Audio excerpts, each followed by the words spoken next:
Hello, everybody. My name is Chris. You're watching Park Pass, and I have kind of a breaking news. Bob Iger kind of did a big faux pas. He had a hot mic and said some things he probably shouldn't have said in the Q4 earnings call yesterday. I'm going to break it down for you, tell you exactly what he said, what it means, and what's happening. And I'm also going to analyze the earnings call for you guys. But before we get to all of that, here's what I ask. Can you guys hit the subscribe button? Hit that subscribe button because I have some amazing content coming out. I got a video coming out about Disneyland, about these 3 hidden Bambis that nobody knows where other than Disney California Adventure. I've got some stuff in Florida about some of the 4 best secrets in Hollywood studios. I have a secret that I'm revealing in a video all that Gen Xers are going to love and millennials will kind of like, and Gen Z are like, what? Got great content coming out, so make sure you hit that subscribe button. Do it right now. It's free, something you can do. And then at the end of this video, if you like this video, you feel like you learned something, be sure to hit the like button. All right, let's get into what did Bob Iger say in the phone call they shouldn't have. Let's break this whole thing down. They had their earnings call, their fourth quarter earnings call. And I'm just going to kind of do a little recap here what happens. When a company has publicly traded stock, then they have to do these earnings calls where they go in and they report their financials, and then people can ask them questions and they can find out what the direction of how the company's doing, the health of the company. And that helps the stock price go up or down, lets them know if the stock is a good buy. After this earnings call, I'll have you know that the stock went up almost 8%. It broke the $100 barrier, which is a really big deal mentally probably for Disney to finally do that. Because Disney for a while was like $160 or so, and it plummeted down. It's been in the 80s and 90s. And finally, after this earnings call, it's back over $100 per share. I think right now it's like $106 per share, 107 right around there, kind of fluctuating. So I think that's probably a big win for Bob Iger. But a lot of things he said, I don't know if he should be taking credit for it, but we'll break this down. Let me let you know. You could let me know in the comments down below what you think. So I'm going to read you some of the things that he said. I'll break those down, my little thoughts of like what he's really trying to say, and we'll kind of discuss this. All right. First of all, when the call started, and this I think was a way better Q4 call than the last couple ones, because if you guys remember when I did the analysis on the last quarter's earning call, the questions that Bob Iger took, they were like these AI generated questions, and you just hear his voice. It's like a robotic voice, like, "Hello, Mr. Iger. Why is Disney so awesome?" And then he would read like a prepared script. It was very weird. This particular earnings call was not like that. They actually had people on the phone that were asking questions. They said their names. I think they fielded 10 different questions, and Bob Iger was filling those questions. Also in attendance was Hugh Johnson. He's the CFO. He is the chief financial officer for Disney, and he stepped in and said a lot. He was kind of helping there with Bob Iger a little bit. So let me get started here and read to you what Bob Iger said in the conference call and the earnings call and some of the questions that they fielded and some of the answers. This is what Bob Iger said. He said, "Good morning. As I reflect on the 2 years since I returned to the company, I'm incredibly proud of how much progress we've made. We've emerged from a period of considerable challenges and disruption, and we were well positioned for growth. We put in place specific strategies to generate growth across our business, and our solid results this quarter are a clear indication they've been successful." So of course he's just saying, hey, you know what? I've been here for 2 years. Everything's gotten much better. He's kind of tooting his own horn there. But the one thing that Bob Iger was really adamant about, he felt like Disney needed to get back to being creative. And that's what he says in his next sentence. "On the creative front, our renewed strength is a result of the extensive work we began 2 years ago to restore creativity to the center of this company." And so that was kind of the thing that he was saying. He's like, hey, Disney's kind of lost its creativity. I'm back. It's going to become creative. We'll be better storytellers. He then went on to say this, and this is, I'm going to kind of pick this apart for you guys. He says, "In film, we're extremely proud of the performance of our summer box office, fueled by the top 2 movies of the year to date, Inside Out 2 and Deadpool and Wolverine. We're excited to close out the year with 2 other highly anticipated titles, Moana 2 and Mufasa the Lion King." Now, I think it's interesting because they had the 2 highest grossing movies were under the Disney banner. You got the Inside Out 2, which was huge, massive. We know how big Deadpool and Wolverine is, right? But Inside Out 2 is even bigger than that. What I think is interesting is that Bob Iger is kind of taking a little bit of credit for that. But those films were greenlit under the Bob Chapek era. So I think it's a little weird that he's claiming the victory for this one. But really, I think Bob Chapek is one that greenlit those particular projects. Then he went on to say this, and this is really interesting because what doesn't he mention? As I read this, I want you to think, what doesn't Bob Iger mention here? Looking to 2025, we have an extremely promising content slate, including Captain America: Brave New World, Lilo and Stitch, The Fantastic Four: First Steps, Zootopia 2, and Avatar: Fire and Ash. Did you notice anything in there he didn't mention for 2025? Snow White. Snow White. That film is becoming so problematic for Disney, the live action remake of Snow White. They're having there's lots of things going on with that, but he did not mention that, which I think is a telltale sign that they don't have a lot of faith in it, because they did not mention it on this earnings call. Okay, so then he goes on to say this: it's worth noting that a successful Disney movie today derives more value than it ever has in the past, with our increased number of customer touch points extending to the reach and impact of our world-class storytelling, from streaming to parks, resorts, cruise ships, consumer products, and games. The multiplier effect means that the system economics of our movie business has never been stronger.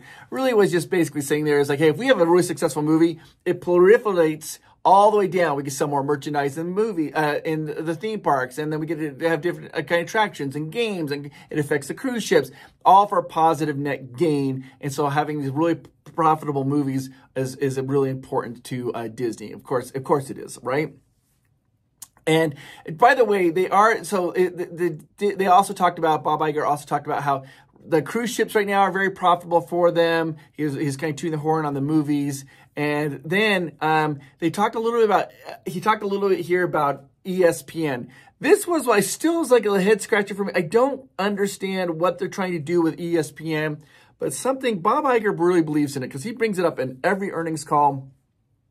And we got two new things that were brought up about ESPN. Here we go. So let's see what he had to say about ESPN. So imagine an AI-driven personalized sports center as a feature for insurance. Imagine essentially being able to tailor your sports experience, not just watching Sports Center, but in a thoroughly personalized way. I think essentially it'll be designed to serve a consumer in the most compelling way ESPN has ever served the consumer. So he's talking about AI-driven personalized sports things with ESPN. And they also mentioned that this new thing they're trying to do, that could combine like Disney Plus and Hulu and ESPN together. And he also mentioned, it just kind of was like a little sub note. Not a lot of people aren't really talking about it much, but I was like, what? He talked about that they're going to have betting. They'll have betting for the ESPN. You'll be able to bet like on the app or do some betting. And I was like, betting? Like they're allowing you to bet like on ESPN. I mean, like, I guess, are they trying to move the sports books off of Vegas into just Disney wants to be part of that? I was just like, what is going on with that? I don't have any more information than that. It just says it's some kind of betting thing they'll be able to do on ESPNs. And so I was like, what is that? Here's some other takeaways I had from listening to the phone call, and I read the transcript. And then we'll get into Bob Iger's guffaw, right? People were asking questions about, they call it M&A, just so you know, if you're ever reading a thing called M&A, it stands for mergers and acquisitions. And they're asking like, hey, are Disney, are you planning to do any more mergers and acquisitions? And Bob Iger basically said this right here. He said, we don't really need more assets right now, either from a distribution or from content perspective, to thrive in a basically disruptive media world. So it sounds like he's not interested in mergers and acquisitions, which is kind of interesting because that's Bob Iger's bread and butter. He loves to purchase. But I think what happened is that they overpaid for Fox, and that's been a little bit of a pain point for them. So that he's like saying, oh, no, we're not really worried about mergers and acquisitions right now. But I think if something came along that Bob Iger found really attractive, he probably would. The next thing they talked about was the parks. The parks, right? Particularly the Disneyland and the Walt Disney World parks, and also the international parks. So for the purpose of this phone call, they kind of divided what they call domestic parks and international parks. And the domestic parks are the parks in Florida and California, and the international, of course, is all the other parks. And they split it up on purpose because I think they wanted to spin it as a positive. The CFO, Hugh Johnson, he said that, hey, our domestic parks, so the last couple of quarters and years, the parks, the attendance has been going down, right? They've been trending down. But now it's reversed. The domestic parks have gone up. They said, and I don't think they're talking about attendance. They're just talking about profitability here. It says a 5% increase in profitability. And this is important. And then they talked about internationally, it's down 32% internationally. But this is attributed, there's a lot of attributions of why that happened. And just to kind of go over the numbers, they reached a record high in the domestic parks of 34.1 billion. It's an increase of 5% over the previous year. The international parks, they of course went down by 32%, and they said the reason they went down was, one, they said the Olympics in France really hurt them a lot. They said that people they said that was no surprise. They knew that was going to happen because when the Olympics happen, usually when cities host Olympics, they lose money, and a lot of people maybe were afraid to travel there, which is interesting because my one friend, Thumbnail Dave, who helps out the channel, he happened to be in Disneyland Paris during the Olympics, and he said exactly that. He said it was empty. He said he was the only one there, that most people were not attending because they were afraid to attend because they thought it'd be too jam-packed because of Olympics. And then Shanghai Disney has had a massive drop-off in attendance, and they said they expect a rebound in that. But Shanghai Disney, the attendance is way down as well. So is Hong Kong Disney. And then Tokyo Disney is going through these massive refurbishments. They've closed down, basically their Tomorrowland Land is being completely rehauled, and their attendance down there is a little bit lower than they hoped. But they say that they believe in the back half of 2025 that all those park attendance numbers are going to go up internationally. Now, I wanted us to kind of take our little thinking hit caps on here and think about this. So we know that the domestic parks have increased revenue by roughly 5%. Does that mean that they're attracting new people to come to the parks? I don't think Disney's actually attracting lots of new fans to the parks at this particular time. I think the way they've increased their revenue is by price increases. I think you're getting the same people who are going, but they're just paying a little bit more money to go to the parks, and that's how they increase their revenue. And the reason I think that is because of some of the next statements they talk about on Disney Plus. I think that kind of applies to the Disney parks, but I was speculating on that. I mean, hey, maybe Disney has attracted all these new customers. That's why they grew. But I think that the way that their revenue grew is through price increasing. They keep increasing their ticket prices, and that's how they were able to all of a sudden say, hey, we're becoming more profitable in our parks. Now, one of the investors who was asking a question asked, well, what do you think about the Epic Universe? Is that going to affect park attendance in Florida? And the CFO, Mr. Johnson, he answered that question. He says he looked at the history of other attractions opening up at other parks in Florida, and it's generally been a benefit to us. So it's all very much captured in the guide that we have provided. And so what he was saying is like, hey, yeah, when our competitors have opened up other attractions, we actually have seen an increase in our numbers. And I think that's an interesting thing. I think that's a true statement to say. But what Disney has not experienced is a massive park. Yes, true. When Universal Studios probably opened up Velocicoaster, people are like, oh my gosh, I want to go to Velocicoaster. Okay, we're going down to Walt Disney World, but we got to spend one day at Universal to hit that Velocicoaster. Or they open up Hagrid's. People are like, oh my gosh, on my Disney vacation, let's spend one day at Universal because I want to do the Hagrid's coaster because it's amazing. This is different. People, I think, are planning their full vacations now around Universal Studios. And they might be tacking on now just one day onto Disney. Like, okay, you guys, we got to go to Universal for 3 days. Let's give one day to Disney and rather than the other way around. I think it is going to affect their attendance. And I think it is going to affect the profitability of those parks. But, I mean, according to their CFO, he's like, hey, no. When our competitors have opened up other attractions, we've actually been the beneficiary of those. So we'll see. Now let's get to the guffaw, the faux pas, the thing that Bob Iger said on a hot mic that he probably shouldn't have said. Now, of course, you have to remember the stock price still went up, so maybe this isn't a big deal as maybe it's not that big a deal, but I think that the Disney competitors love what just happened. So here's a question was asked about the Disney streaming plan, and they wanted to like, how are we going to keep making it profitable? Are you trying to attract more subscribers? Are you trying to increase prices? What is it? And of course, whenever you ask any CFO about how you're going to increase prices by attracting more customers or pricing, they're always going to say it's a mixture of both. But then you have to kind of dig and see where they're really coming from. And I think this is what happened. So then CFO Hugh Johnson went on to say this. So continuing to grow subscribers is our number one. Number two, we are certainly going to look to continue to increase pricing in line with the value that we're providing to our consumers. And a lot of the growth that we're seeing right now is because of the exceptional content that's coming out from both the movie and TV studios. That's obviously our proprietary content. So it'll certainly enable us to increase pricing over time. We're going to read the market and we can react to it as it plays out. But our expectation right now is it will be both subs and pricing. Then, this is where it comes to, listen here, a little bit more tilted towards pricing, Johnson said. So, what he was saying basically there is how we're going to keep becoming profitable on Disney Plus and streaming services is he's like, we're going to have this amazing content because our content is going to be so amazing. We are going to be able to increase our prices and because people will be able to pay, will want to pay for it because our content is so awesome. So we're going to be increasing our prices. That's what he was saying. Now, right after that, that's when the little faux pas happened. Then Bob Iger started to speak. And this is what Bob Iger started. And the first part's fine. He says this.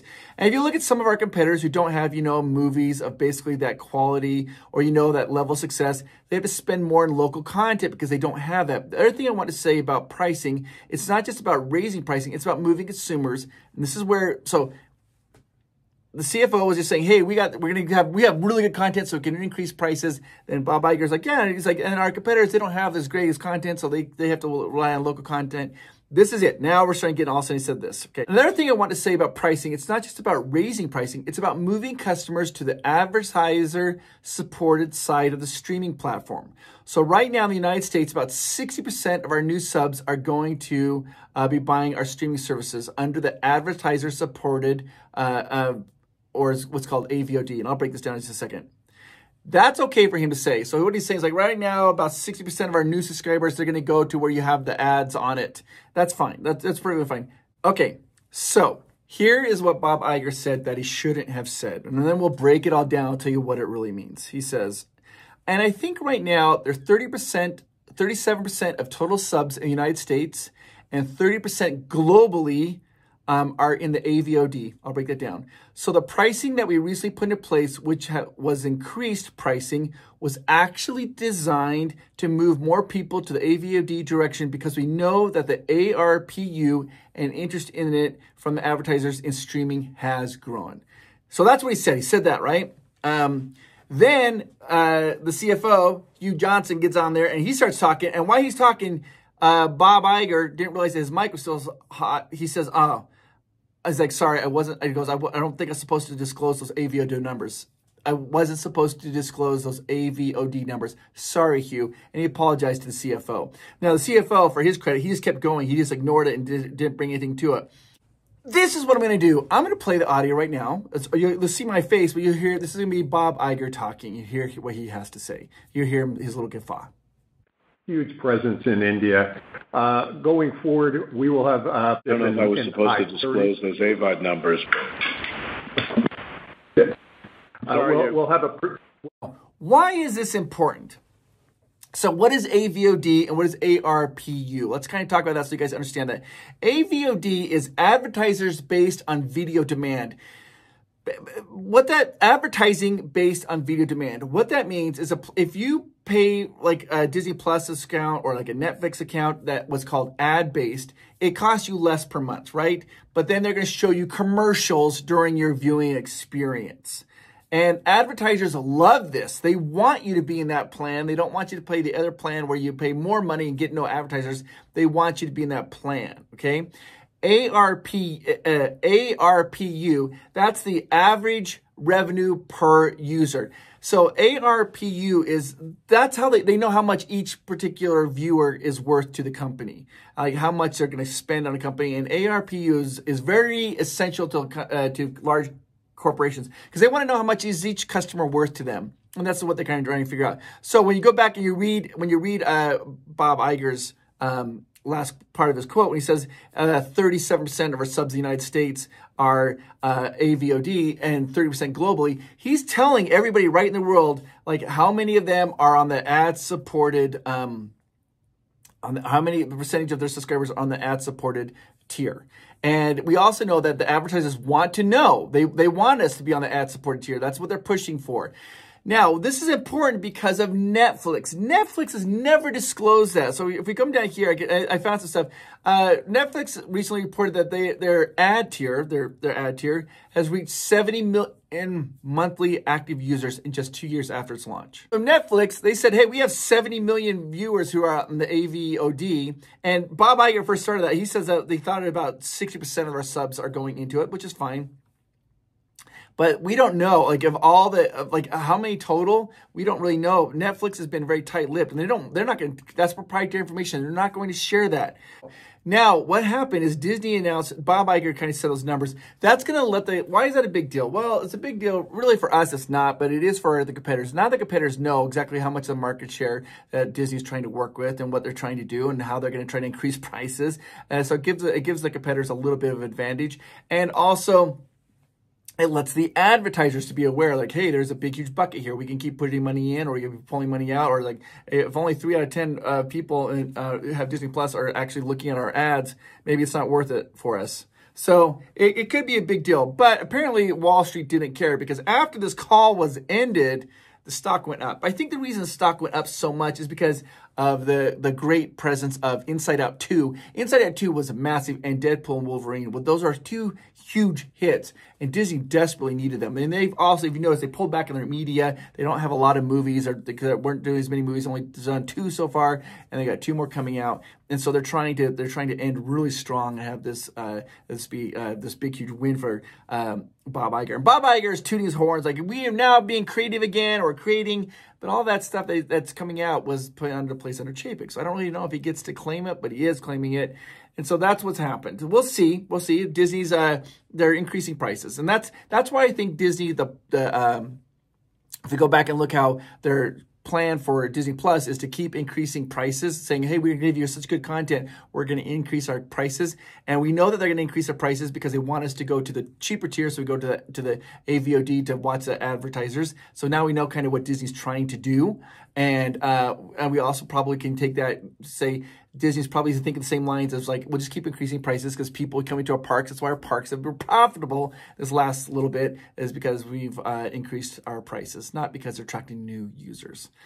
So now we know Disney's business plan. Anyways, put it down in the comment down below. What do you guys think of this? It wasn't that big. It wasn't a huge faux pas or gaffe, or whatever you want to say, that Bob Iger did, but it's something that he probably wishes he hadn't have done. Put it down in the comments down below what you think. How do you guys feel about Disney? What's going on? Do you think Epic Universe is going to affect Disney in Florida?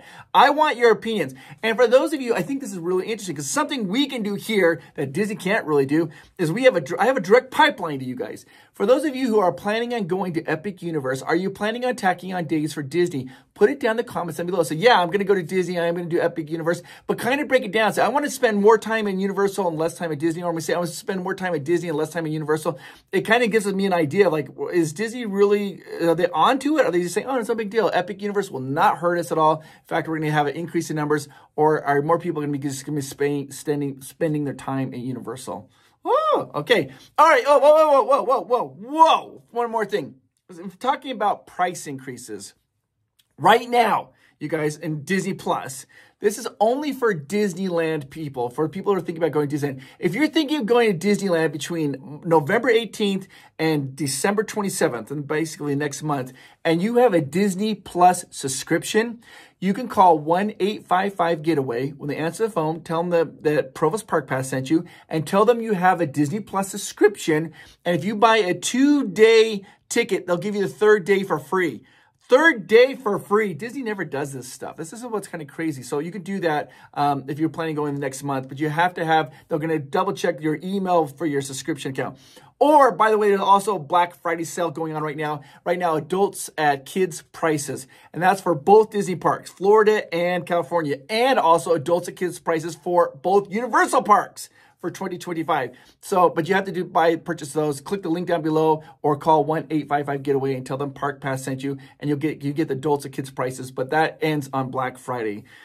Oh, that's another reason why I think Disney, the way they made their money for the parks, how they said the parks has increased. I don't think there's attendance, because I think there's a price increases, because Disney this summer, they were doing sales. Disney never does sales during summertime. And I think that our attendance has gone down, but they're making more revenue because prices has gone up. That's just my thoughts. I mean, just my thoughts. I don't have the numbers to look in front of me, so I'm speculating on that part. You guys are awesome. Hit the subscribe button. Got a lot of fun videos coming out here. I think you guys are going to enjoy. And guys, hit the like button. I'll talk to you guys later. Bye-bye.